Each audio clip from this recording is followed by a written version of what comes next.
Hey guys, welcome to book review number 25.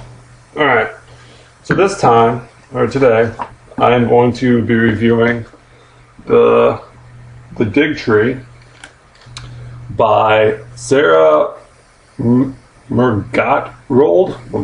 I think that's how you pronounce it. Okay, so I want to say off the bat that this is a great book. This is to begin with, this is a historical book. It's not a travel book.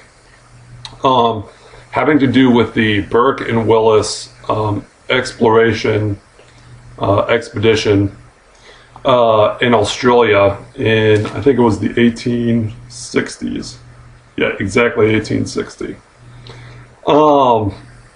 So to begin with, you have to understand that during this time period, Australia was one of the last continents to be fully explored. Most people knew about the rims, just the rim of the continent, just because it was easily explored by boat. But there was this vast interior area that people really knew relatively little about. They knew that it was dry, that it was desert or semi-desert, but they didn't know if there were any breaks in that, or like there was maybe like a Nile-type river running through it.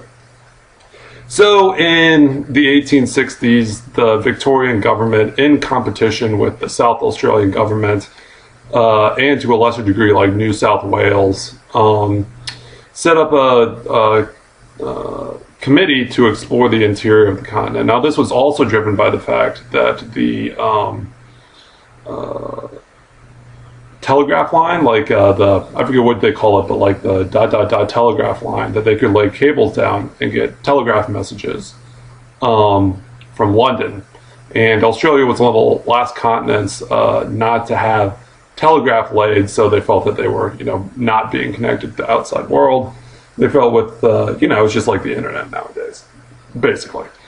So the organization that helped do this was the Royal Victorian Society, which, although very respected, full of politicians, scientists of great renown, people of influence, basically a lot in the sort of British tradition of people of ability, but also people of means who have, family lines, things like that. So they set this up, and one of the key members, I wrote the names down here, was Chief Justice Stallwell. And his, Chief Justice Stallwell helped set it up. Macadam, I'm only going to use last names here. Macadam was the royal secretary that basically, he didn't personally finance, but kind of organized all the finances of the committee. And then given the christening of Berkeley, who was the governor of the state. We've got 3 minutes. So basically, from the start, this expedition was doomed by hubris. To begin with, to travel in the deserts of Australia, you really need to pack essentially, so you have the essential ingredients, but also pack very light so that you can move quick enough to be able to move from waterhole to waterhole. And also just not run out your reserve of rations over the time. This is exactly the opposite of what the Royal Victorian Society did. They packed, for example, a tin bathtub, or maybe it was a brass bathtub, so that Burke, who was the leader of this expedition, who I'll get into later, could take baths in the middle of the desert rather than just going into like the creek to bathe or something like that. I mean, just this unnecessary stuff that they packed. Getting into the expedition a little bit, like I said, Burke was chosen as the lead expedition man. Once again, a hubris. This man had no experience in exploration. Was a policeman from a gold mining province. The gold rush in Victoria was going on during this time. During the in one of the closed frontier, so like still within civilization, gold rush towns of Victoria, and was actually infamous for when he got drunk in the pub, on like a Friday or Saturday night, which he was known as a very erratic man, not exactly someone that you would want the cool, calm hand to lead an expedition, but sort of this erratic guy who was very hot-headed. And he would get drunk in these pubs in this gold mining town and actually get lost on his way home. So somebody that can't make their way in the same town from the pub to their house is expected to lead a 2,000-mile expedition across the desert and semi-desert of Australia. Just didn't make any sense. His right-hand man was this guy named Willis, who the expedition now is known as the Burke and Willis expedition, but originally it was just known as the Burke expedition, and only Willis was acknowledged later. In that, Willis was the primary navigator. Now, Willis did not have, I believe the book said, did not have any experience exploring, but he was educated in navigation, so he knew how to take star readings to get your latitude and longitude, also readings by the sun to get your particular location. He was familiar with like a chronometer and a compass and, all the instruments of navigating, even though he was a complete greenhorn when it actually came to the process of it. Those were the two big guys, and they, of course, assembled a crew of, I think it was like 30 or 35, but by the time that they had made it to the edge of the frontier, so this is just them traveling in the known areas, making it to the edge of the frontier along the Darling River in Mende, Mendee. They had already lost half their crew. Now, it's not fortuitous if you lose half of the people that signed up for the expedition within this short time frame. Some of the people that were lost include Mueller, who was a scientist and I believe the only member of the Royal Victorian Society that actually wanted to go on the expedition themselves. One of the things about the Royal Victorian Society is they wanted to finance this and they wanted all the glory, but they actually didn't want to send any of their own members to go on the expedition itself. And they also lost Kite. And the reason that this Mr. Kite was important was he was professionally trained in camel, not herding, but just kind of, moving camels around and, was a camel expert. And that's how they were actually, the camels were the majority of their pack animals that they decided to take across the desert. Now, this was actually a pretty smart idea. Just because of the terrain similar. The problem is that in the extremes, in the far south of Australia and the far north of Australia, they're not desert. The far south is sort of temperate Mediterranean climate. And they actually left during the end of winter in the south when it was raining, and the camels could barely move, became completely exhausted under this, constant rain.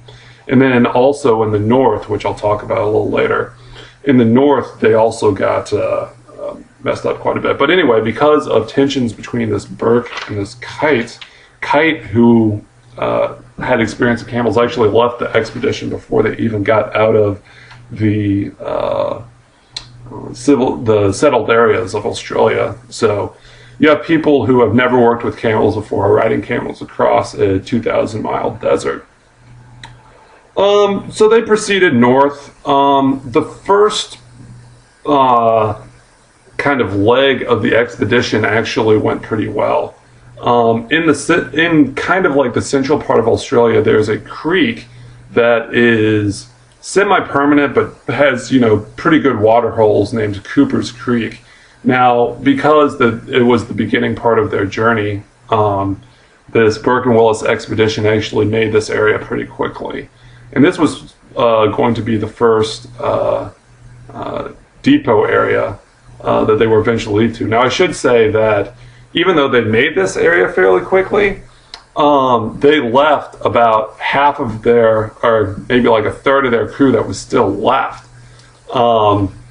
back in Mundee along the Darling River. So they crossed this desert, left all these people. They were actually members of the party that made it no further than 30 or 40 miles outside of civilization during this entire expedition. People that had signed on to go all the way to the North Coast and all the way back.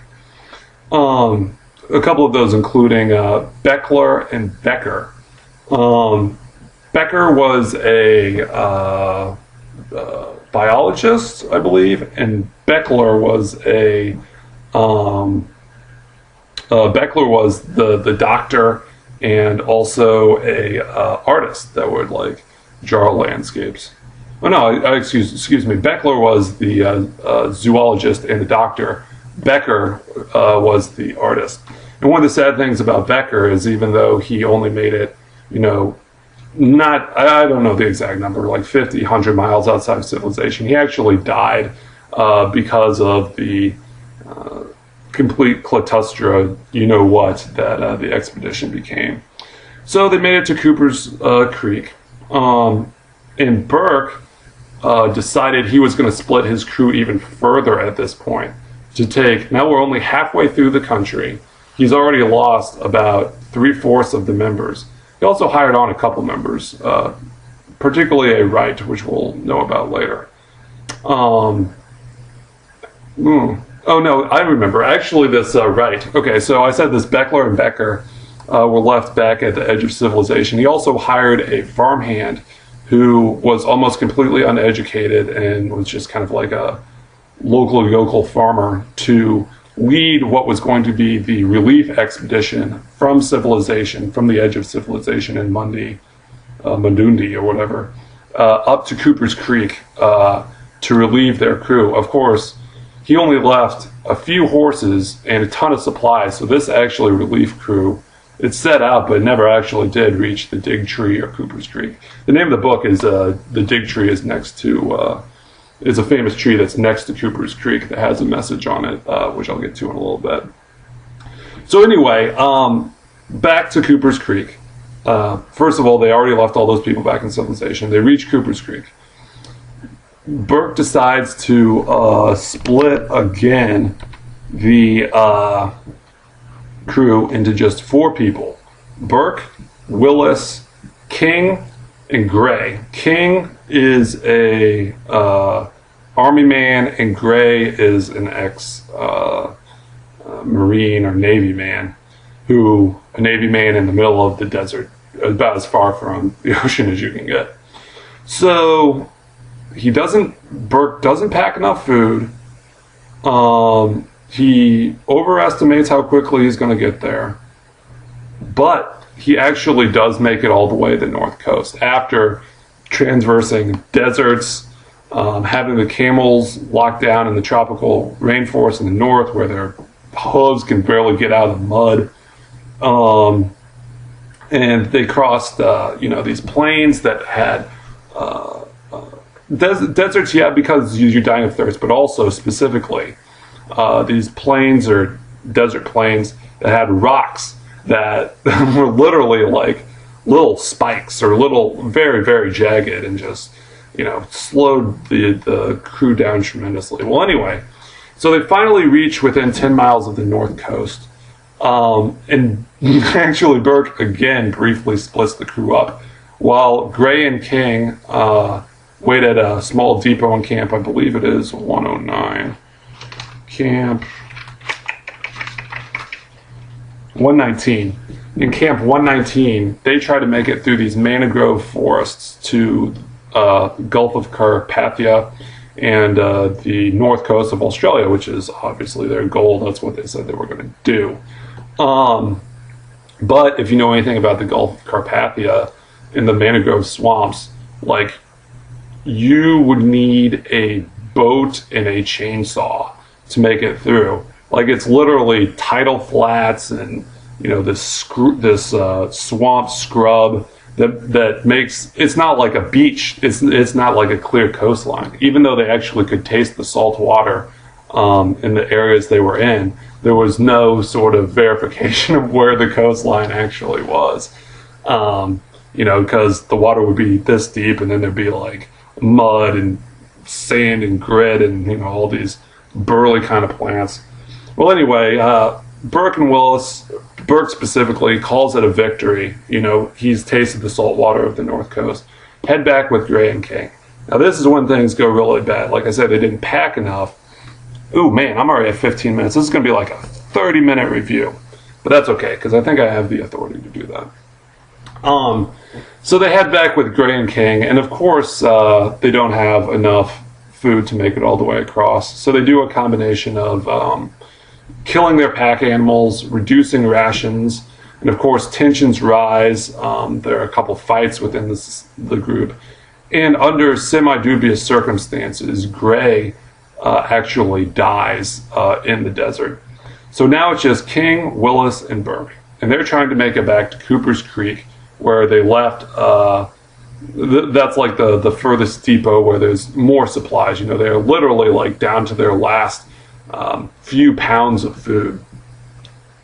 Well, anyway, they make it back to Cooper's Creek after a long day's march, and they find out that not but the day before, Bra, who, remember I said the groups split up, Bra was left in charge. I think he was, I think he had influence within the Royal Society or something like that, and Burke liked him somewhat, but not a particularly high-ranking member, and of course with no expedition experience, because no one had any expedition experience.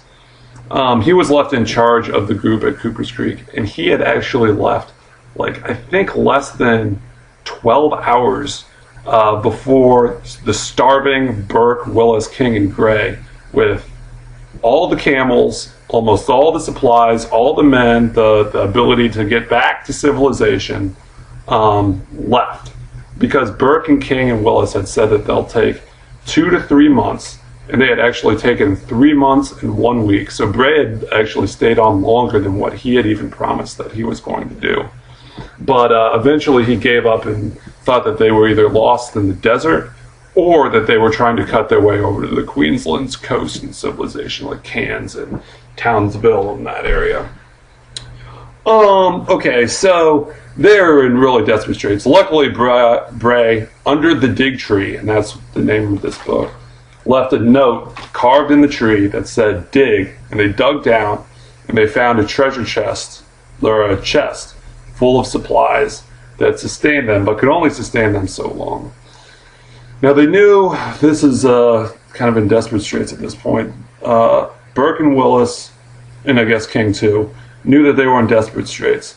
So rather than try to go back the traditional trail, which there's a chance this Wright, who was, Bray was told to go back, but Wright was told to bring a secondary relief crew up to the dig tree.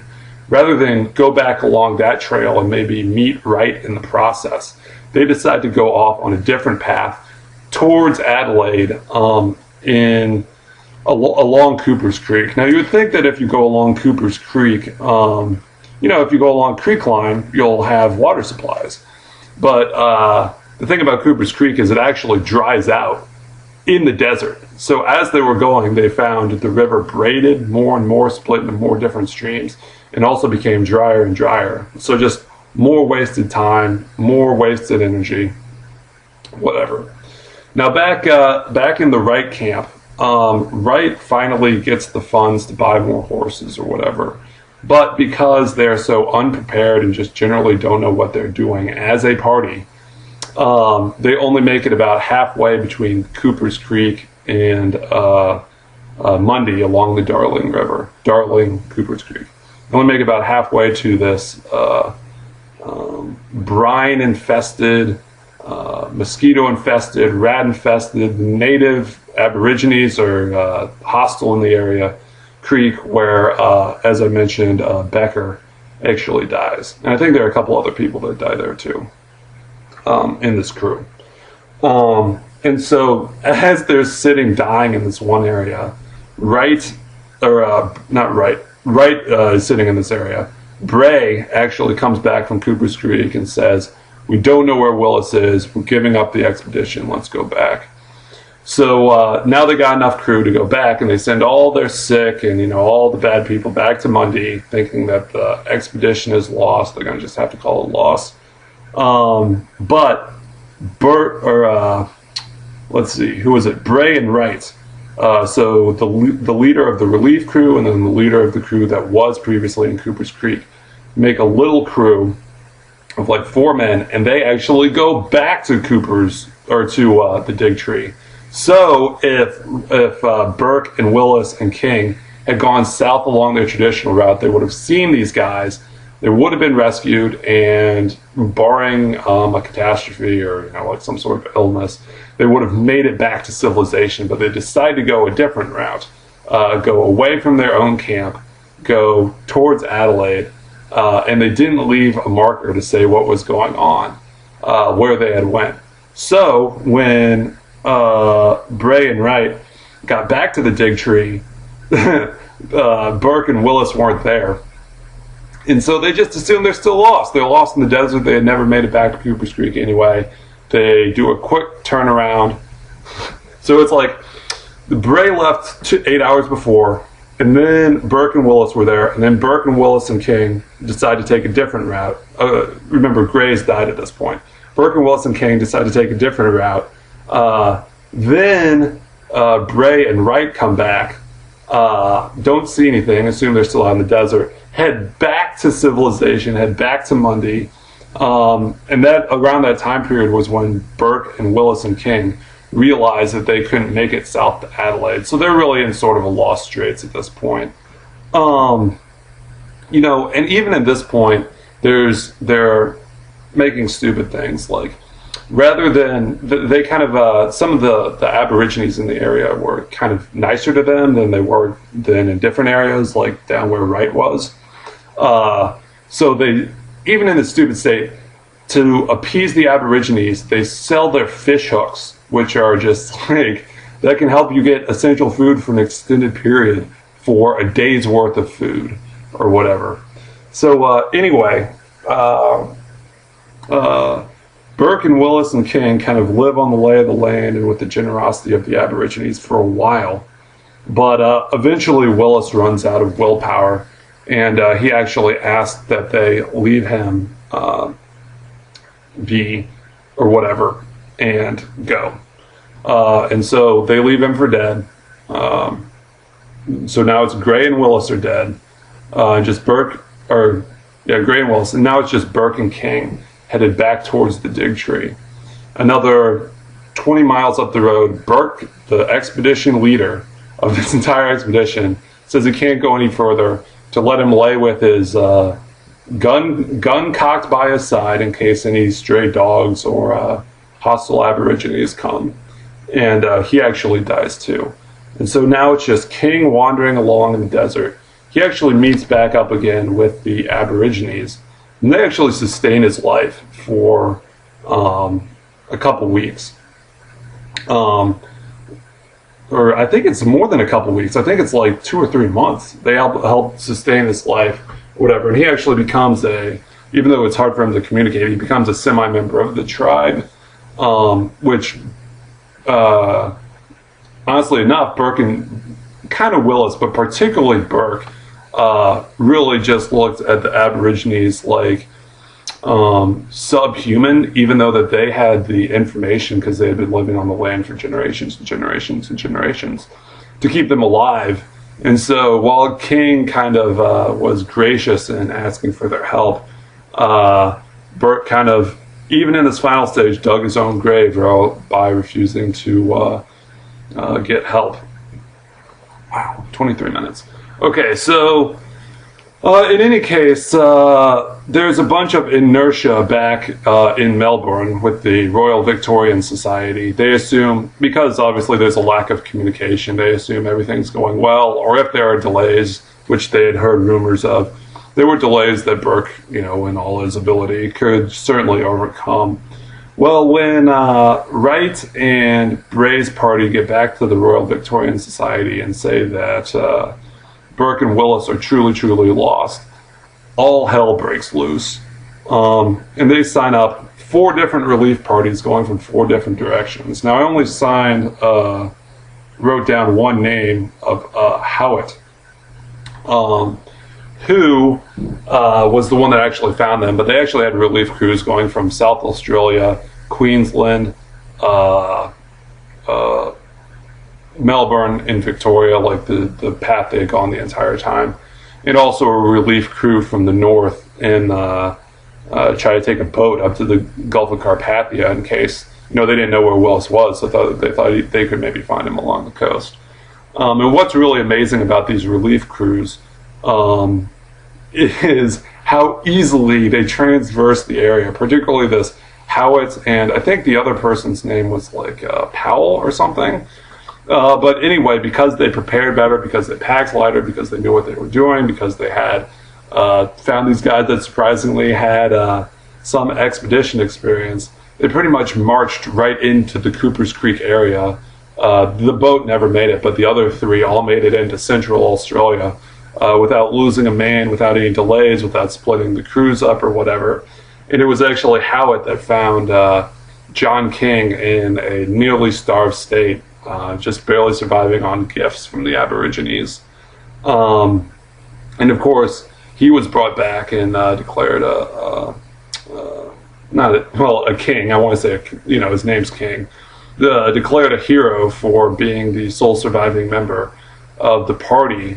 There were other members that survived, but the sole surviving member of the party to make it all the way from Melbourne to the north coast of Australia, or pretty much, within 10 miles or so. And then all the way back south to Melbourne. And, I think what I really got from the book more than anything was, I guess one other thing that's sort of run parallel to this is the last thing I'll say, is part of this hubris was brought on by competition between South Australia and Melbourne, who really didn't like each other. It's like Arkansas or Kansas and Missouri, just always butting heads. Well, anyway, South Australia actually sent this guy, Stewart, who did have expedition experience, who packed very lightly, who was also a really bad drunkard.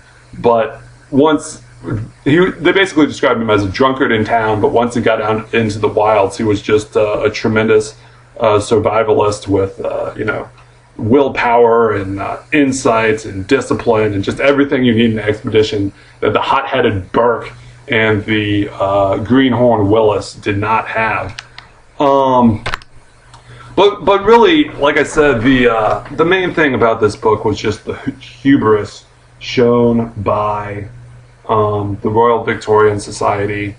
I really feel like, or at least the impression given in this book, was that this expedition was in no way an easy task, and that's one of the reasons that they failed, was because they just didn't realize the gravity of the task at hand. But it wasn't an impossible task. With the right preparations and with the right people at the helm and with the right scheduling and like, for example, they marched into the middle of the Australian desert in the summer to try to beat the South Australian team. Now, why would you do that? Why don't you march in the wintertime when it's like 70 or 80 degrees, not 110 degrees Fahrenheit here, or 120 degrees, and all your camels are going to die of exhaustion, or at least not be able to march because of exhaustion. Your horses too. I mean, it was hubris, and it was almost willful lack of knowledge of what the task at hand required. And anyway, I want to say something quick about the author before I close this off. This is a really, really long review, so I apologize if there's any single person that is sticking with me for the remainder of this. I really tip my hat to you. This, I don't know what she died by, but this Sarah Molligold, this was the only book she wrote, and then she passed away in, she was 35 when she passed away, and she wrote this one book. But if you're going to write one book, this is a tremendous book to write. One of the reasons I'm so enthusiastic about it was not only the drama of the story itself and the tragedy of the story itself. There are dramatic and tragic stories that aren't written well. But this was a dramatic and tragic story that was very crystal clear, which I think I have some criticism in some of my other travel books with. crystal clear, straight to the point, very logical, very entertaining too, with insight. But like, it gave you the scope and the expanse and just everything that went on with this expedition without any of the fat. Like, it really just got it. I don't know what to say other than that, but yeah, like this. If someone doesn't read history books, or if you guys don't like history books but are looking to get into something, this would be a great first read because it's just so engrossing without being overly technical or including unnecessary details in it, but just really the importance of it all. Okay, so anyway, the dig tree by Sarah Mulias. I should say, when the crew, I want to go on excessively, when the crew got back to Melbourne, some heads rolled, like Wright's did. I mean, not literally, but he was pretty much banished. Wright, and to a lesser degree Bray, and some were crowned as heroes, like King and Howitt. And of course, Burke and Willis are memorialized in Australia now. And I think the Australian people acknowledge how badly they did the trip, but just for, I guess it's a truly Australian spirit of trying to tackle something that might be a little bit beyond your means, the give it a go kind of mentality. But anyway, okay, so I'm diverging here, and I really need to cut this off. So, The Dig Tree, a true story of bravery, insanity, and the race to discover Australia's wild frontier, by Sarah I might have to say it. Murgatroyd. Yeah, there you go. There's the author. There's the book title. All right, and I'll be doing some more later. This is a long one, but hopefully you guys stuck with me. So, all right.